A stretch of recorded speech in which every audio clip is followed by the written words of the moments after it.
Hi everybody, it's Az here from Heel vs. Babyface with AZCHATS number 60! Oh my goodness, it's been a long time coming. Now, if you're new to my AZCHATS videos, I have to lay out the ground rules. It's just a cast iron thing set in stone. They are more podcasty type of a video as opposed to a visual video. It's something for you to listen to and not necessarily watch. So I might put something on the screen, I may not. But this is the perfect opportunity for you to step away from the keyboard, crank me up in the background, and then get on with probably about 6 weeks of non-housework because of the last AZCHATS. I mean, come on. I hear a lot of people saying, whenever you're doing AZCHATS, this is the only time I ever get to do some housework. Look, your house is now filthy. Filthy! From top to bottom. So I want to see, during the course of this video, I want to see people getting their marigolds out. Ladies. I want to see people getting their cleaning products out. Gentlemen. I want to see everybody scrubbing those skirting boards, scrubbing those floors, getting that laundry done. And I want spick and spam houses by the end of this video, because it might go on for a bit. Who knows? It's an AZCHATS. They tend to go on for at least 30 minutes. Okay, so with that said, I've got to go through a couple of other things as well. And first of all, of course, because it is an AZCHATS, it may contain fruity language, i.e. language of an adult nature. So if you are offended by such listenings, don't put yourself through it. But I can't imagine, I'm sorry folks, I'm going to disappoint some people right now. I can't imagine there's going to be too much fruity language in this. Maybe the odd word here and there, because it's a different style of AZCHATS today. You see, what I want to do is I want to discuss Legion, and I want to discuss what was announced at BlizzCon. And why have I waited so long to do this? Well, if you listened to or watched, either or, my live streams over the course of the BlizzCon weekend when I was relaying the informations that they were given out straight away, I said I will not do my Legion videos straight away.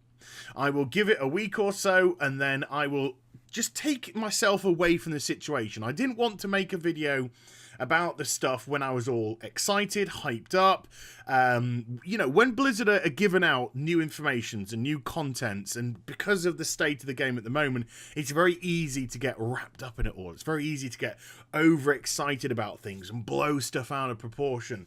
And then you kind of look back at it a couple of weeks later when you're more relaxed and calm, like I am now, and it's sort of like, So what I wanted to do, and this isn't a bad thing, is I just wanted to step away from that hype. I just wanted to step away from that euphoria of something that's new and interesting and coming, and just look at it in a more objective light. So this is this opportunity. I'm a week and a half away from BlizzCon now. All the adrenaline's worn off. All that kind of stuff's gone away. And I want to go through everything. This is why I've decided to put it in an AZCHATS. Instead of breaking it up into various videos, I want to put it all together for you. I want to go into the zones. I want to go into how it's going to start. I want to go into the dungeons and the raids and the end game, because the end game, of course, is going to be so important. But do bear in mind, what was given out is a work in progress. Things are subject to change. But at the same time, we really kind of have to look at what Blizzard have announced at this BlizzCon as core features that they're looking to at least expand upon. I mean, I would be very, very surprised, and I mean very surprised, if we got any information coming out over the course of the next few months saying, well, we've actually cut that from the game. I don't think, touch wood, I don't think we're going to get any of that. I think they've been very careful this BlizzCon. They certainly don't want to repeat a BlizzCon 2013 where they promised the world and they delivered nothing. I think that they've, planned this out a lot better this time, just giving us little snippets of information here and there. So what was announced at BlizzCon, I do think is going to come to pass in the game. Oh, I hope that doesn't come back to bite me in the ass later on. So first things first, how is Legion gonna start off? Well, one of the very interesting things that they said is Legion really picks up where the cinematic, which we saw, the amazing cinematic of Varian doing the narration, where he was constructing a letter to Anduin, where he was arriving at the Broken Isles, and It seemed to be a letter where he was almost resigned to dying. It seemed to be a letter that he was almost resigned to his fate, but at the same time, this was a man that wasn't going down without a fight. We then saw him allied next to Sylvanus, who was on a horde ship right next to him. There was a little cheeky exchange of nods to show the audience that yes, we're on the same page, even though we're on opposing factions. We are fighting together, and that is actually a very important thing. That is a very important theme because we are picking up the game, the new expansion, exactly where this cinematic ends. And we have the cooperation of the Horde and the Alliance. We have that immediately. So we're going to have it started off. The pre-expansion event, which we've now heard removed from BlizzCon, is likely going to arrive about 4 weeks or so before the launch of Legion. So it's not going to be with us for humongous amounts of time. But we are going to be able to do a 40-person scenario. Now, I like it. I think scenario technology is an excellent technology. I think it's just been it was handled completely incorrectly in Mists of Pandaria.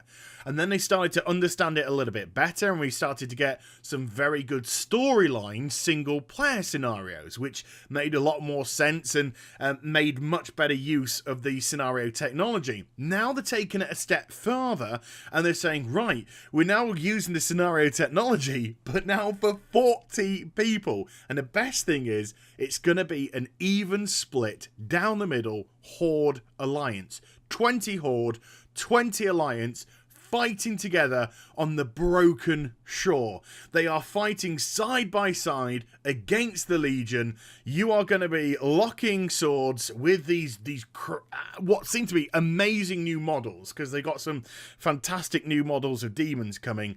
But the person who's watching your back isn't necessarily somebody from your faction. And I like that. I mean, I'm one of these people, I'm not asking you to have the same opinion as me here, because this is a personal opinion, but I am one of these people where I understand that there has to be conflict between the Horde and the Alliance, but I personally get my goosebumps, my tingly imaginy moments when we actually team up.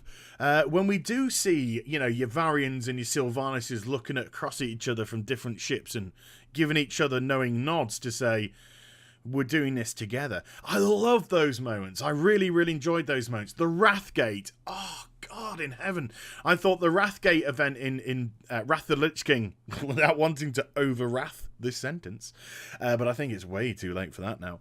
That event was just spectacular, if not one of the greatest moments in the World of Warcraft, certainly from a narrative, from a storyline perspective, where we saw Bolvar and we saw Sarfang teaming up together to try and tackle the Lich King, and then it all went horribly, horribly wrong. But that doesn't matter. It was just that sense of, we understand our conflict, but we understand that there is a greater enemy at stake here, and that enemy is far, far greater than our petty squabbles.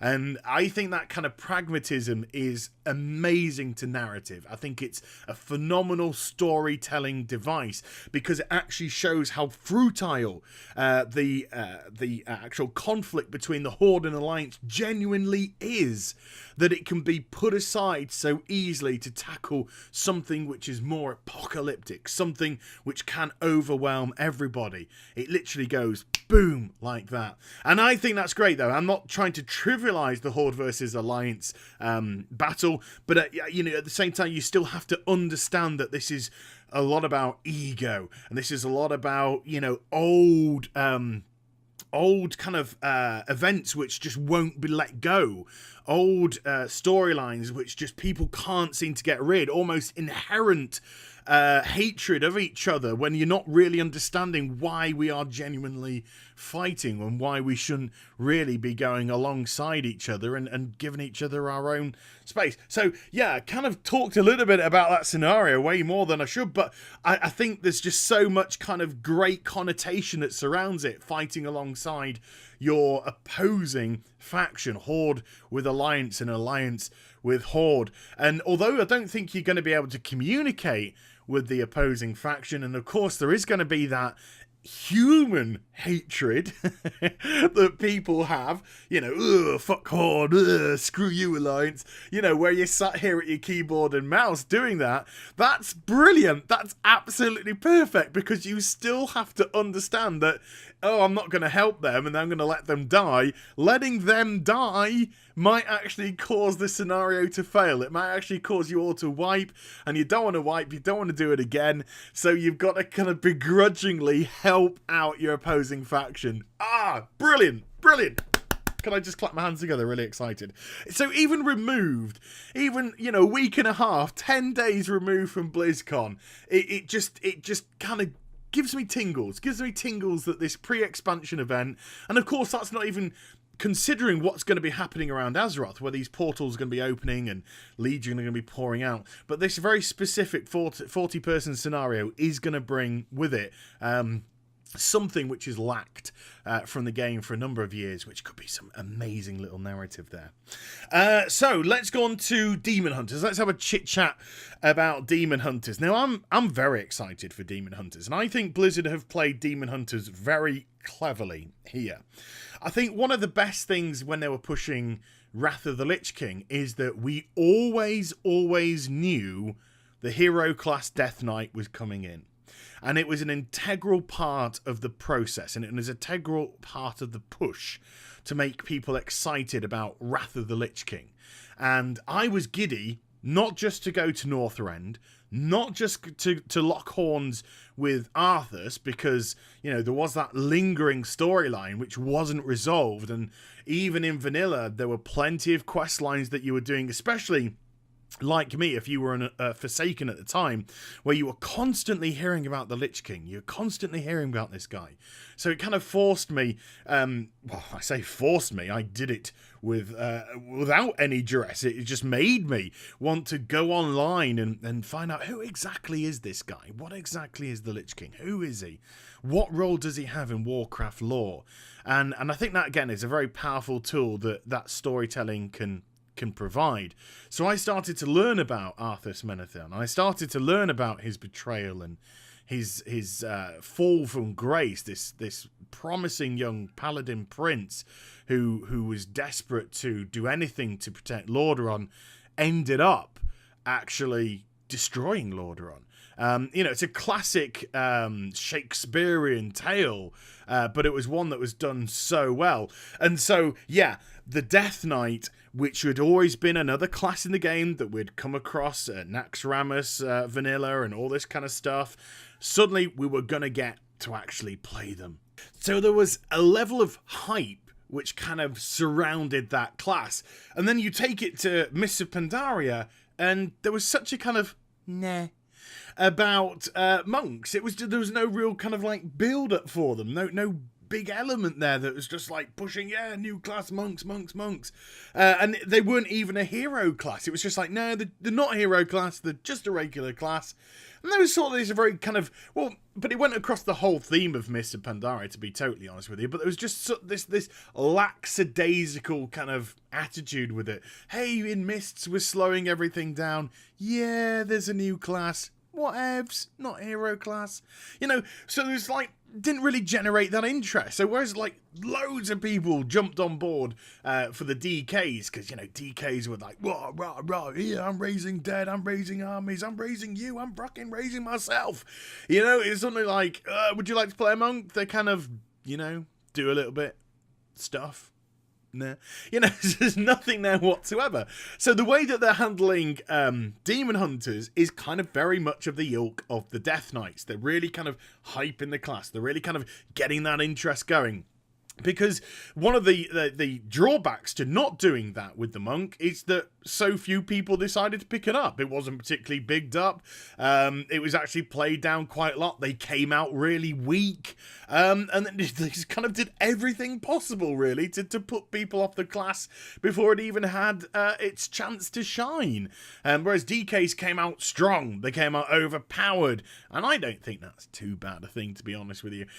Because it generates an interest in the class, and you'll always get the organic drop off from that anyway, and people will naturally return back to their mains. But then you'll get the people just like, all right, these are strong, I understand they're going to be brought back into line. What can I do to learn this class to kind of maintain my damage levels? And then you get the, so you kind of hold on, I think, retain a lot more people playing that class, which evens itself out. If you look at sort of the percentages of how each class is played, it's kind of similar up until the bottom three, and I think the bottom three is like Rogue, Monk, and Warlock. We kind of get a bit of a bad drop off for those classes. So with Demon Hunters, they're being, pumped. They may come out a little bit OP. They seem to have an answer to everything with their spells and abilities and whatnot. I'm not going to go into them. I've done a whole video on that. If you want to check out that, by all means, please do. This is more kind of like the ethos now surrounding. So they really have got them pumped up, and because they're a hero class, they start at level 98.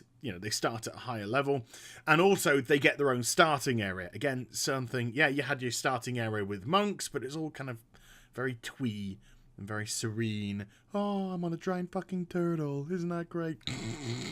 Yeah, okay. So now it's just like, fuck that. I'm off to Mardoon. I'm off to this prison planet that Sargeras, when he was a Titan, used to imprison demons, and then when he turned bad, then he just freed them all. So we were going on this, Demon Hunters are going to be going on this suicide mission to Mardoon. But Mardoon is only going to be the first part. There's going to be like two main elements to your starting storyline for Demon Hunters that starts at level 98 and will finish at level 100. So the main focus is for you to get this kind of like keystone. And the word keystone is going to be quite important, because keystones are going to come back later on when we discuss dungeons. So that'll be quite cool. So you got to try and recover this keystone from one of the Legion lieutenants. And then we've got all these new looking demons, which I mentioned earlier, and they're looking absolutely awesome, like bat demons, and they're bringing back the new Fell Hunter model, which we've kind of got at the moment. And then you got these very sinister looking demons, and then floating fat blob demons. It's gonna be cool. They're gonna look really, really good. And then they're getting their own mount as well. Demon Hunters getting their own mount, like Death Knights, but it seems to be a ground mount only. I'm not sure that it flies. It seems to be ground mount only, but it's a reskin of a panther. But it looks cool. It looks good. It's kind of very fitting for their class, and has a very demonic look to it. You wouldn't want to flick its balls in a dark alleyway and see what it did. Probably wouldn't end well for you. So that's always nice to see. And then part 2, after you've done all the Mardoom stuff, because when you come back from Mardoom, you actually get captured by Maiev and you, the champions of the Horde and the champions of the Alliance who defeated Illidan on top of Black Temple. That's me. You get captured by them and Maiev, and then you get imprisoned for what was going to be an eternity in the Vault of the Wardens. So after that, when you get freed, you then go to your respective capital city, Orgrimmar, Stormwind, whatever, and offer your services. Offers your services to fight against the Legion. And from there, I think you get sent back to Mardoom to set up your order halls and stuff. So there seems to be a very nice little narrative which surrounds the Demon Hunter. When you're leveling up from 98 to 100, you're going to be picking up your abilities along the way, but instead of just having them like gifted to you, you've now learned this, you've now learned that, you're actually going to tear the abilities from the bodies of certain dead demons that you've killed. I like that. I know it's just a very simplistic way to give you skills, but it's immersion. It's about keeping you in the game. It's about keeping you in tune with this new class. What you're all about. You're about killing demons and ripping the power from them and using the power of the demon against the other Legion demons. That is a Demon Hunter in a nutshell. It's me in a nutshell. So yeah, that's cool. It sounds really, really interesting little starting storyline. They've said that when the beta eventually becomes active, that this is what you'll be able to play through.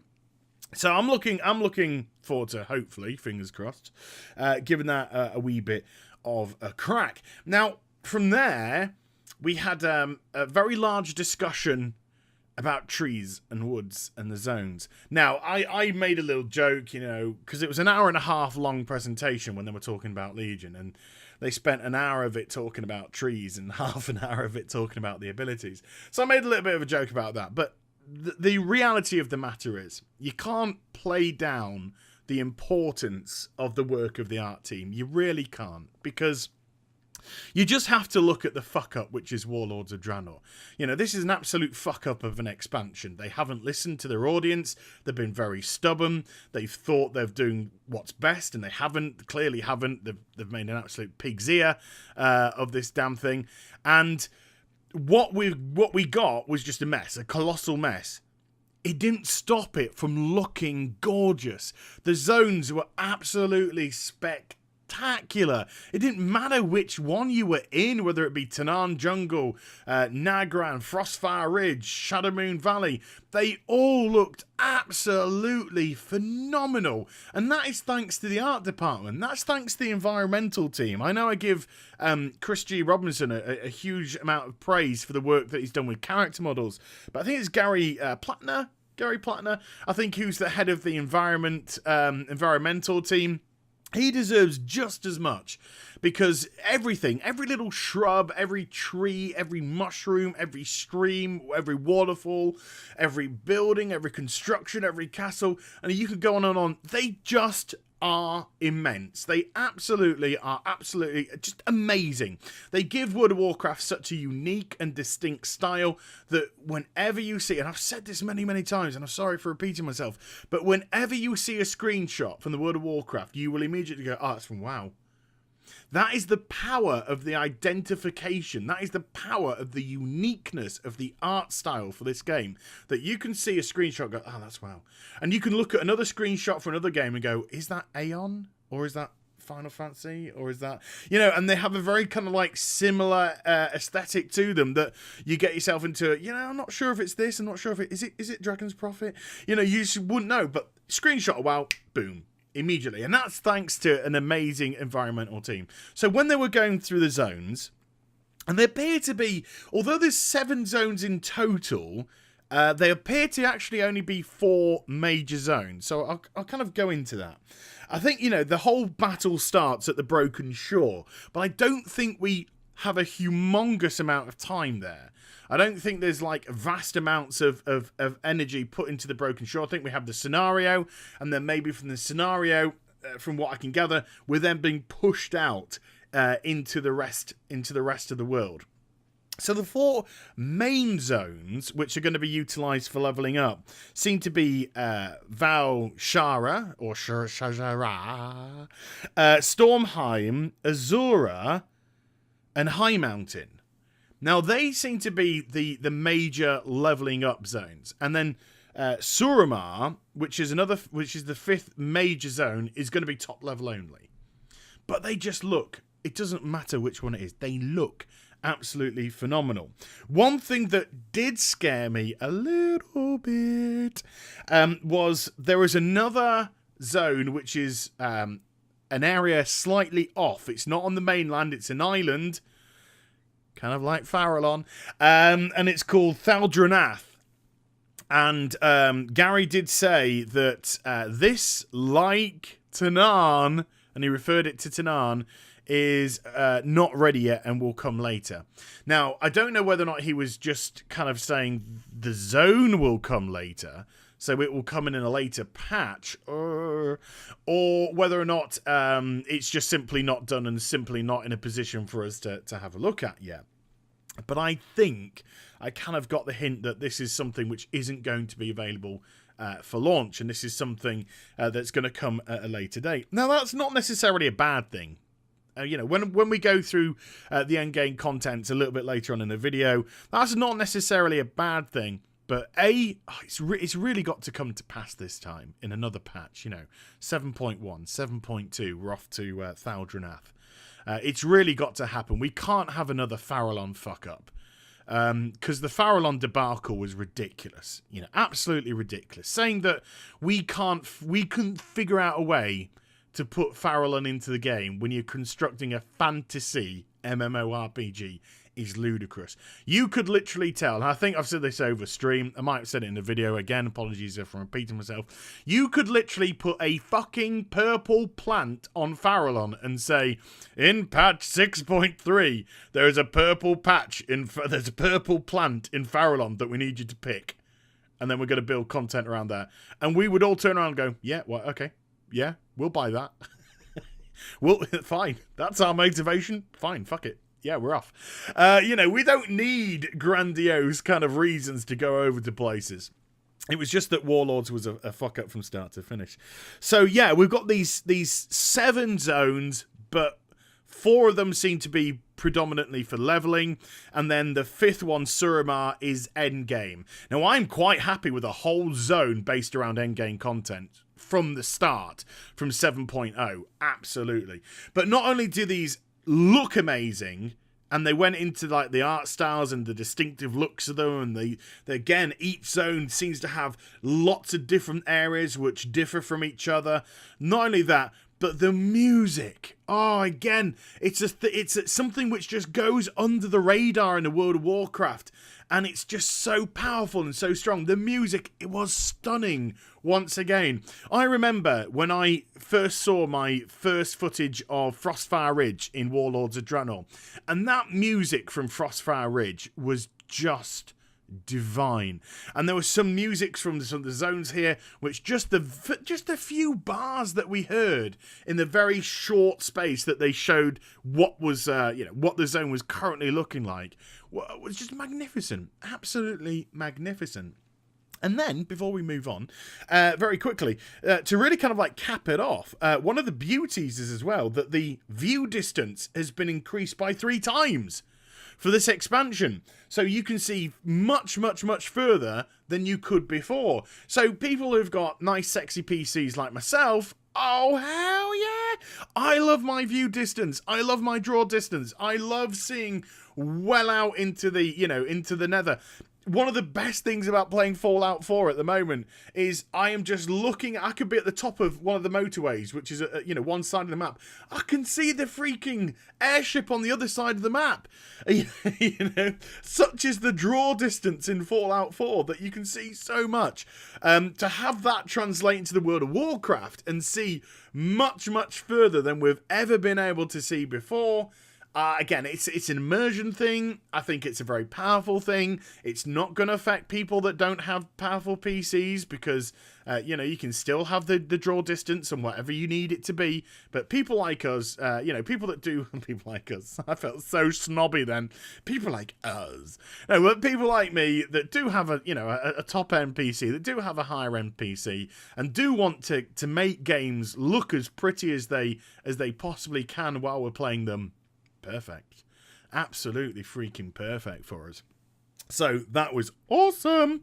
So let's talk about leveling. I've gone into the zones, and I really wanted to genuinely give the art department some praise there, because the work that they've done so far seems to be magnificent. They always do a magnificent job.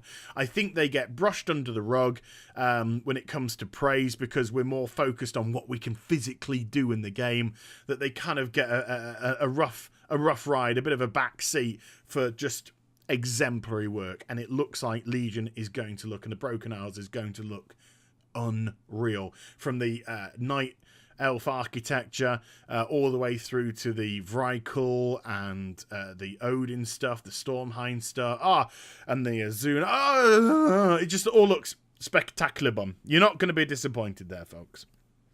So leveling. Leveling is going to get a new structure. But it's kind of like a new structure, but there's definitely some issues here, okay? So, first of all, as I've already mentioned, there are only really 4 zones to level up in. The 4 that I previously mentioned. There isn't, Broken Shore, I don't think is a particular one, and then Soramar is going to be top end. It's going to be level 110 only, and then the other place the other isle we can't even get to. So really, there's only 4 zones to level up in. But you can choose whichever zone you want to go into to start your leveling. Now, that's great. That's great. To have that choice is brilliant. Leveling can be such a linear process. And for how good the leveling was in Warlords of Draenor, it was one of the very few successes of Warlords of Draenor was the actual leveling. At the same time, it was by the numbers. It was a very linear experience. You started off in a respective zone, Frostfire Ridge, Shadowmoon Valley, and then you literally just went Gorgrond, Talador, Spires of Iraq, and then to Nagrand. Okay, so it was just a by the numbers, on the rails kind of leveling experience. It was just fortunate enough that the questing was decent enough and the storylines that were attached to the zones were so engaging that made it fun. But I think I've got 10 level 100s now. I've done it 10 times, without having, just kind of, your brain switches off when you're just going through that now. Start off in Shadowmoon Valley, then I'm going to Gorgrond, then... so it kind of gets a little bit like that. At least here, you have the option. Oh, I'm going to start off in High Mountain. Oh, I'm going to start off in Azuna, and all that kind of jazz. Now, one of the problems, though, is teaming up with friends. Now, this is an MMORPG, and it's very, very important indeed to want to be able to level with your friends. And it's very important that you want to be able to level with your friends at any given opportunity. Okay? So, I play at a certain pace. My friends play at a certain pace. What I'm trying to say is we all play at a different pace. Okay? I kind of go at a bit 1,000 miles an hour because I'm very excited about stuff. Yeah, I want to do as many quests as I possibly can. Yeah, I get invested in the story. But another one of my friends, they want to go a little bit slower. They're not, actually, I want to do some PvP in the meantime. Oh, I want to do some dungeons in the meantime. Whatevs. So the problem that we're going to have is, although it doesn't matter what zone you go into start leveling, and the creatures are going to scale to you in the zone. So if I'm level 102 and my friend's level 108, we're still going to be able to fight the same mob together, and that mob's going to be scaled to 102 for me and 108 for him. The problem is, if my friend had decided to join me halfway through my questing, he can't pick up my questing. So if I started in Azuna, he started off in High Mountain, he's, done some other zones, he's got to 108. I'm halfway through Azuna, because I'm constantly doing my, videos for YouTube and whatnot. And he says, I'm going to come along and join you, we're going to quest together. I can't do that. He can't step into my questing. He can't pick up my questing. No, you have to start at the same time in the zone. So we'd have to go to a zone that neither of us had done and start the questing together to be able to quest together. That is a little bit problematic. Now, it's not going to stop you from just teaming up with a friend, and it doesn't matter if you're not bothered about leveling up. It doesn't matter if you're not bothered about doing the quest that they're doing. If you're simply there to help them out, to kill stuff and whatnot, sure, you can do that. But one of the fun things to do with your friends if you're leveling with them is obviously do the quests at the same time. So, yeah, that is a little bit problematic. And that was one of the... Now, there aren't going to be any phasing issues like Elder Scrolls Online. So if you turn up to try and team up with a friend and they can be phased out even though they're stood next to you. No, you're not going to get that kind of phasing issue that you get with Elder Scrolls Online. But it is going to cause a little bit of an issue when it comes to leveling up. But I can sort of turn this a little bit around. How short is the leveling up experience when it comes to the vast bulk of the game? Not a lot. So, yeah, it could cause a few people to get a little bit pissy. But at the end of the day, as soon as everyone hits level 110, that's when the real game begins. You're all going to be on the same page from there. Is it going to cause that much of an issue? Yeah, depends how many friends you have, I suppose. I, of course, have no friends. I have imaginary friends, and I have since I was a child. Right. So let's talk endgame. Since we got to that level, let's talk endgame. Because this is the most important thing. I know some people have had a go at me because I have said what I said just before, which is about, for all the good that leveling is, it's just such a short experience when it comes to the grand scale of the game. You know, that's just the reality of the fact. You know, don't get pissy with me for that. That's just the reality of it. It doesn't matter how good a leveling structure is. It doesn't matter how much fun the leveling is. Leveling takes you a week. It takes you 10 days. An expansion is with you for 2 years. A year and a half, 2 years. So that week and a half becomes inconsequential. It just becomes, irrelevant to a degree. And so much so, actually, that there was an article recently where they nearly actually didn't put leveling into this expansion. That was one thing that was discussed. That leveling was not going to come into Legion. They're going to stay at. We were all going to stay at level 100 because it's a nice round figure, and we would sort of like start to get more powerful gear, but as opposed to physically leveling up, because that is literally how irrelevant leveling genuinely is in the grand scale of an expansion's life. But it is a core focus that a lot of people do like. A lot of people do physically like to see that progression. They do like to see a level 100 go to 101, 102, 103. We all like numbers. We're all stat wankers, aren't we? Because we love MMORPGs. So they eventually decided to keep along with the old classic style and not break away with it. I would have loved to have seen them take a risk. But, that's just me. That's just the devil in me. That's the devil in me. Just wish they had kind of like taken a risk there. Excuse me. So what are we going to do endgame?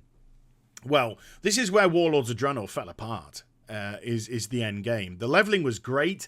The zones looked phenomenal. The dungeons were great to begin with for the first couple of weeks before the raid came out and LFR came out, and then they just got destroyed because they became irrelevant. So what are we actually going to be able to do in this expansion? Are we going to have AP zones? Are we going to have absolutely useless reputations? Fucking shoot me now. Look, I think one thing that we can take from the monstrosity of Warlords is I do believe Blizzard understand. Whether they admit it or not is irrelevant. I do believe Blizzard understand they fucked up. And what they deemed acceptable for endgame content was simply unacceptable for endgame content. Doing a small proportion of a zone day in, day out for 18 months is not fun. Having your followers go out and do shitloads of missions on a garrison command table while you stand in your garrison crying because you got nothing to do was wrong. So endgame, we have something which I actually called for. I am not saying that they've done it because I've said this in the past before anybody jumps on me. But this is something which I called for time and again throughout Warlords of Draenor. When it came to the command table, I was just like, why do our followers do it? I want to do it. I want to do it. Fuck my followers. I want to do it. I want to select a mission. I want to go out and fucking do it. Well, guess what? We are. There's kind of like a new command table coming into the game. I hate to use that terminology, but I'm just using that terminology so it puts a picture in your head. And what it's going to be is when you open up your map at top level, there are literally going to be quests in every single zone. Because they have this scaling technology now for every zone becomes level 110 when you get to level 110.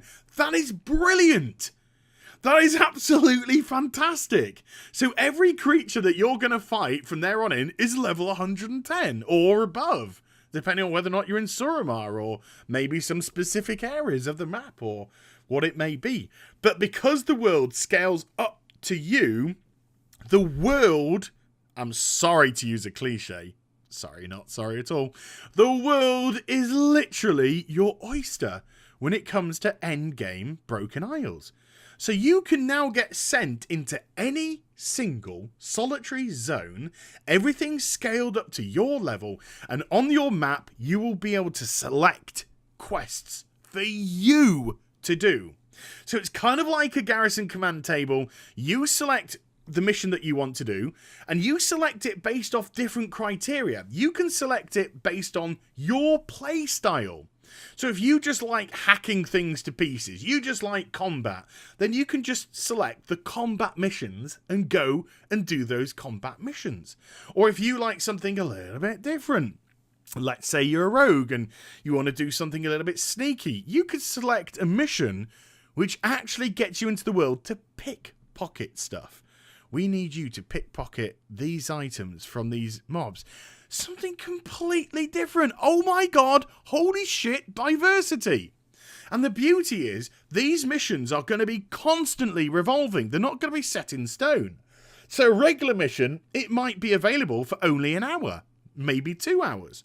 And if you're not particularly interested in the reward that it offers, then fine, you just let it go by.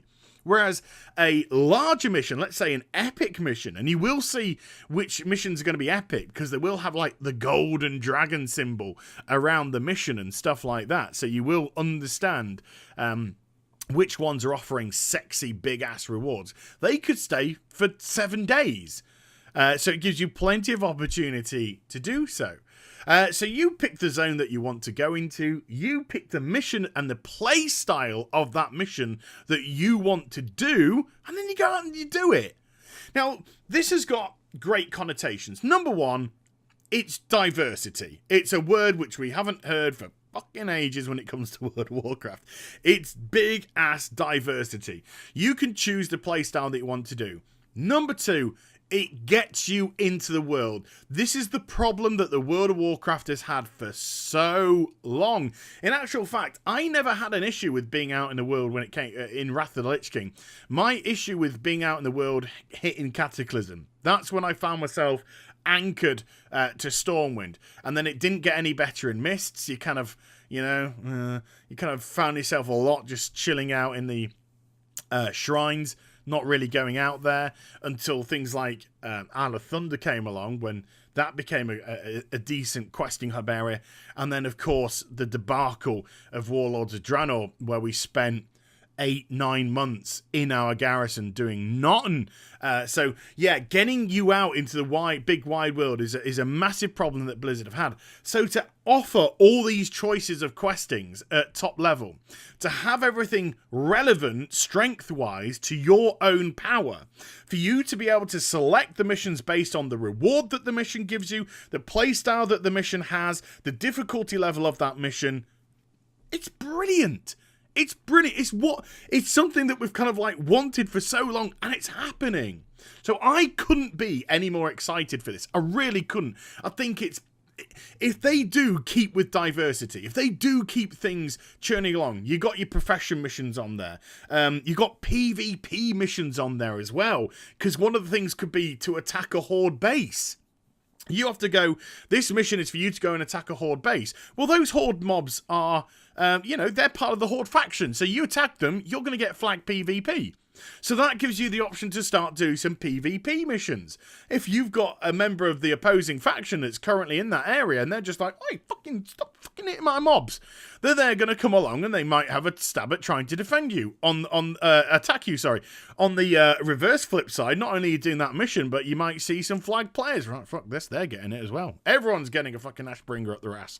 You know what I mean? So this leads to some very kind of organic PvP scenarios as well. Some world PvP in a relatively organic situation, kind of akin to how it was on the Isle of Thunder, one of the most successful patches the World of Warcraft has ever created, if not the best. I think it's the best. So as long as they keep this diversity of questing, as long as they make sure that there is plenty of different ways to do it, like the brilliant pickpocketing rogue quest, they could change, they could do class-specific missions on there. Don't have to be massive and grandiose, but let's say for a warlock, they could have one that just says, right, we need you to enslave this demon, and when this demon's enslaved, we need you to turn it upon the enemies and destroy a pillar. You know what I mean? So they can make it relatively simplistic class quest-wise, but it does lend itself to really having that, you could take it places. This can be taken places. Even the sort of starting, what they're kind of like showing us now, these little inklings about what they'd like to achieve. Even these really do have the roots to grow out and expand into something quite special. So yeah, I couldn't get any more excited about that if I freaking tried. So yeah, and then if this also links together, I must say this also links together with your order halls. So because Blizzard don't want you to be anchored in your order halls, and it does sadly look like order halls are going to be predominantly a kind of quest hub area, which is what I didn't want it to be, but yeah, now that I understand how they're doing the end game content, what I kind of wanted out of order halls is sort of being integrated into this, this map command table, so to speak. So okay, I can get it. But you could have people from different factions, ambassadors from different factions, turn up to your order halls, and they stick around for a few days, 3 or 4 days or so, and they will offer you a quest to aid them. And their quest would say, look, if you complete 5 Nightbane, whatever they're called, Nightbane quests, then we'll give you a reward for doing so. So you go out using your world map, and you see that, oh right, if I do this mission, this is actually going to contribute towards what they wanted me to do. And then you can look around all the map and see how many of those missions there are. And if they want you to complete 5, but you've got 8, 9, 10 available on your map, you can start to cut off the ones that you're not particularly interested in. Well, that one's just that one's a PvP one. I don't want to get involved in that. That one's just a collect quest. I don't want to get involved in that. I want to stab stuff. Oh, look, these 3 here, they're stab stuff. And, oh, these 2 here, actually, they've got a little niche to them as well. I'll do them. So you can also designate how you do the quests for these various factions, which gives reputations more relevance. Sorry, not relevant. They are relevant. It makes them relevant, but it gives them more relevance. And you can do that for all the different factions which decide to turn up in your order hall. And if you don't want to bother dealing with those people, you don't fucking talk to them. And in a few days' time, they'll bugger off and more will come along. Or, more will come along in the interim anyway. Instead of having 2 ambassadors, there's 4 ambassadors. And you're just like, I haven't logged on for a few days. I've got 4 ambassadors here. Fuck it. Let's just do them all. Let's do them all. So it gives you, you don't feel as if you're missing out. You feel as if you can go at your own pace. You're choosing your style of quests. Oh, I've got to give the end game idea. I mean, until I practically test it out, but I've got to give the end game ideal kudos, huge kudos. It feels exciting. It sounds exciting. I can be out in the world and still be choosing where I want to go. I don't have to go back to an order hall. I don't have to go back to a capital city or Dalaran. Yeah, I might want to go back to socialize. Yeah, I might want to go back because Dalaran's going to look new and look a little bit different. But just to have that ability to be out in the world and choose your own fate, as opposed to having to go back to select quest givers in a specific area and feel as if it is just a back and forth, back and forth, back and forth. I love it. I love it. You might get the impression that I quite like it, because I do. We then go on to raids. I'm going to only touch very briefly on raids, and the reason why I'm going to touch briefly on raids is because it's still following the standard format. There's no real difference with raids. There's going to be 2 available in 7.0. They're going to be staggered releases like we've had before, and just like High Maul, the first one's going to be 7 bosses, and just like BlackRock, the second one's going to be 10 bosses. So don't expect tier gear to be in the first raid. Expect the tier gear. What's it going to be now? Tier 19? I can't remember anymore. It's been so many. I think it's going to be tier 19, he says tentatively. God, they're going to jump on me in the chat if I'm wrong. Expect that to come in the second of the 2 raids. But where they are, actually, let me just get my bit of paper back. Where they are is the first raid is going to be in the Emerald Nightmare, which is rather cool. The Emerald Dream's been corrupted into the Emerald Nightmare. And then the second raid, which Gul'dan is going to be the final boss. Now, that's exciting. That kind of makes me want to get together with a raid group. Is the Palace of Suramar. And the cool thing is, I'm going to talk about dungeons now, is Suramar, the massive city, Suramar City. Not only does it house a raid, houses a couple of dungeons. Again, the stuff which we've been saying, ICC, you had ICC and the 3 dungeons around it. Also with End Time, you had Dragon Soul, you had the 3 dungeons that surrounded it. And then, Ulduar, you had the 2 dungeons with Ulduar as well. It's awesome to have dungeons linking to your raids. So we're going to have that again. So that's another massive positive. It does feel like they're listening, doesn't it? Holy shitballs. People, have we started a revolution by unsubscribing? Right, but I want to talk a little bit now about dungeons, because dungeons, number one, very kind of important to me. Raiders, by the way, don't jump on me in the chat for how brief I talked about raiding, but there's nothing new coming along. That's it. It's just standard format. Okay. Now, dungeons, they need to be discussed, because dungeons are irrelevant in the game at the moment. They are complete and utterly irrelevant. They don't have any worth in the game whatsoever. And Blizzard have kind of made that even worse by time walking, because time walking is completely irrelevant as well. So in Legion, they really have to do something special with dungeons to make them relevant, to make you still want to run a dungeon 2 months after the launch and not be reliant on the Emerald Dream, the Emerald Nightmare LFR to get your gear. So what they're doing, and first up, there are going to be 10 dungeons, 5 leveling up dungeons, and then 5 max level dungeons. Now, I am a little bit scared by that. I think 10's a decent number to start with, but I'm hoping that the 5 level up dungeons also have a max dungeon system as well. Somebody help me out here, because the way that they described it, 5 max level, 5 leveling up ones. I'm really hoping that the leveling up ones do have a max level as well, and that would bring us 10 max level dungeons, and we could do them all. Put it this way, it'd be very odd if they didn't, wouldn't it? It'd be very odd if they didn't, but it doesn't matter, again, depending on the zone that you go to, because apparently most of the storylines of the zones are going to end with you having to go into the dungeon of that zone.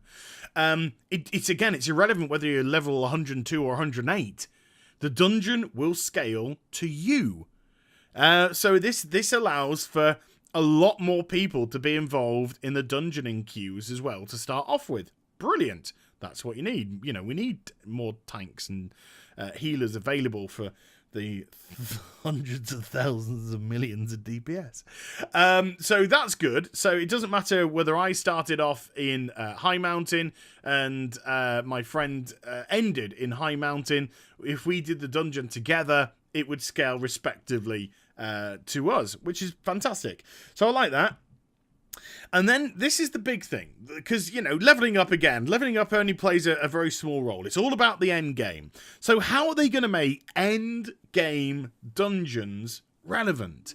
Well, what they wanted to do is they wanted to kind of interweave mythic dungeons and challenge mode dungeons and heroic dungeons and kind of weave it into a form of end game content that everybody could do. So if your maximum game ends with heroic dungeons because you do not raid, this would still be content that you could get involved with. This could still be content that you could consider your end game above and beyond just doing heroic dungeons. So what is it? Well, they're introducing something called the Keystone. Remember when I talked at the start of the video, earlier in the video, about the Keystone that you had to retrieve when you were a Demon Hunter in Mardoon? Well, you're going to be finding Keystones, and they're called Challengers Keystones. And I think you can only get 1 a week, from what I can gather. This is information which has come out from interviews post BlizzCon. But you'll be able to get a keystone a week. And what the keystone will do is, from what I can gather, this could be wrong, and I could be wrong here, but if I am, forgive. If I'm not, this is really interesting. The keystone will have like a level attached to it. So you could find a level 1 keystone, or you could have a level 13 keystone, or I don't know if the keystone automatically scales based on your power. But I think the keystone does, in some format, have different levels. The higher the level of the keystone, the more powerful the debuff that's going to be applied to the endgame dungeon to give it the toughness, to give it the difficulty level that you're striving for. So you use a keystone, and the keystone will proc various debuffs. So, for argument's sake, you will get a debuff that will make every creature berserk when they hit 30% health. So when they berserk, they're doing 100% more damage. So they're doing double damage. Or when a mob dies, it will explode. Or there'll be extra mobs in the packs. Or there'll be constant periodic damage going throughout the course of the whole party. So already, just from those 4 that I've gone through, people who are kind of a little bit clued in to how you play the game will automatically say, okay, well, those first 2 that you mentioned, they're going to have a huge effect on AoEing. Because the way that dungeons are really done at the moment is you just gather all the mobs together, you stun them, you AoE them, you stun them, you AoE them, and that's how we do it. And you just eat packs alive. So these challenges, these debuffs are actually actively preventing that from happening. Because if you're AoEing all the mobs down and they all hit berserk, chances are your tank's going to get fucking eaten. Again, the same. Or if they explode when they die and you're AoEing them all down, your melee and your tank is going to get annihilated because it's just going to go boosh. And they're all dead. So you've got to be like, okay, we can AoE down to 50%, then we're going to go single target. So you have to work out your strategy, because once more, you will be up against the clock. But unlike the challenge mode, the clock is a little bit generous. So it's the way they've stated it is the clock is going to be a little bit more generous than achieving a silver ranking on challenge modes at the moment. So I think you'd have like 35 minutes to do the dungeon with the debuffs. And then if you completed the dungeon in that time, then you get yourself a sexy ass reward. Because you've met the criteria and you get yourself a juicy, sexy, squeeze me baby reward. However, the keystone is a risk and reward situation. So if you didn't complete the dungeon in the allotted time, you will still get some loot. It won't be as great as the loot if you completed it, but your keystone will be depleted, and that will be your keystone gone. So you can't reset and do it again. Also, one of the beauties from what I can gather, the keystone will direct you to a random dungeon. So it's not as if you can cherry pick the dungeon that's the easiest to apply them to either. So the keystone that you might find says, actually, this is to go into the Suramar City catacombs or wherever. So, you do have that element attached to it as well. So that's really cool. So you don't get to cherry pick. The keystone is going to do a lot of the dictating. And then you have got to do the extras. You've got to cope with the debuffs based off of that. And then if the keystone gets, does get a higher level and it becomes more and more difficult, then yes, that is going to be a bigger and bigger challenge. So there will become a breaking point. There will be a breaking point for people. So those chaps and chapesses I was talking about earlier, where heroic dungeons are currently their end game, suddenly their end game might actually turn out to be Keystone level 5. Whereas your or my end game might be Keystone level 16. You know what I mean? So it doesn't matter how good, bad, casual, hardcore a player you are. You can all get actively involved in this dungeoneering, and you will play to your own level. You will play to the level that you break at. You will play to the level that you cannot get past. That is brilliant. Again, that is brilliant. It makes the reward relevant regardless of what your keystone is. It makes you just get that little extra challenge out of it. You know, to say my game ends because I don't raid, bullshit. You've now got the opportunity to keep on dungeoneering and push it as far as you can go. And who knows, do you know, let's have a little bit of a rose tint here, hey? Who knows? You might think that your keystone would max out at level 5. But, you know, you actually might be good enough to get to 8 or 9 or 10 because you push yourself. So it's really good that it might actually get you involved a little bit more in trying to push yourself to the next level. So that's what we know so far. According to Ian, there is more endgame stuff to talk about, but it's TBA. It's to be announced. So we don't know too much about that right now. But from the week, the week and a half, the 10 days removed from BlizzCon, where all the hype, all the adrenaline, all of that stuff has dissipated, and I could look at the information in an objective light, I'm excited. I am really excited. Not now just because, it sounds good. Not just because, the Burning Legion's coming and all that stuff. No, I'm excited because the contents that they've announced seem to have life in them. They don't seem to be flashes in the pan. You look at it and you say, yeah, that's going to be over in 5 minutes. No, you're suddenly now looking at it going, do you know, this has got some depth. This has got some life on it. I could see myself still doing this in, 3, 4, 5 months' time.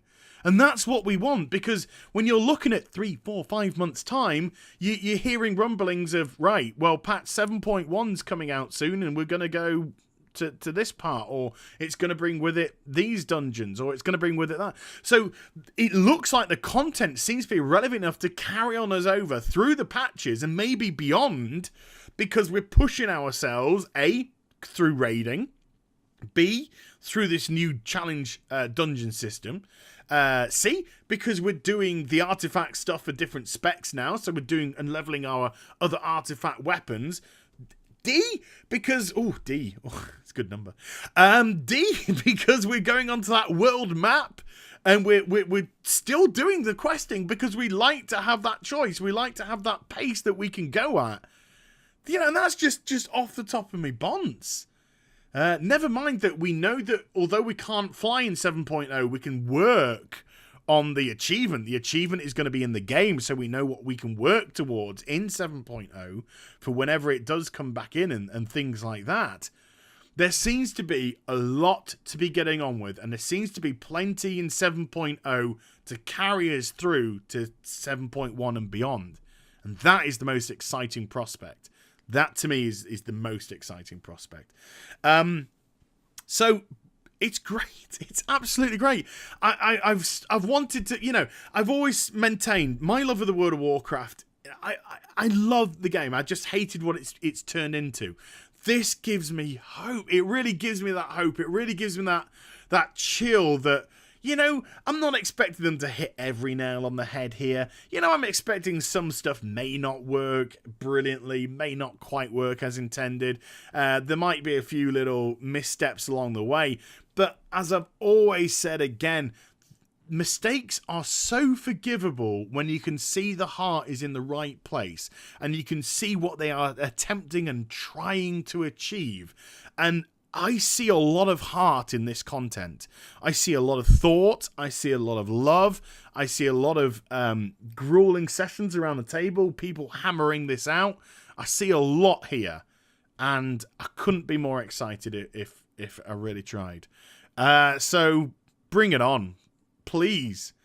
Let's start it. Let's just get on with it right now. My body is ready.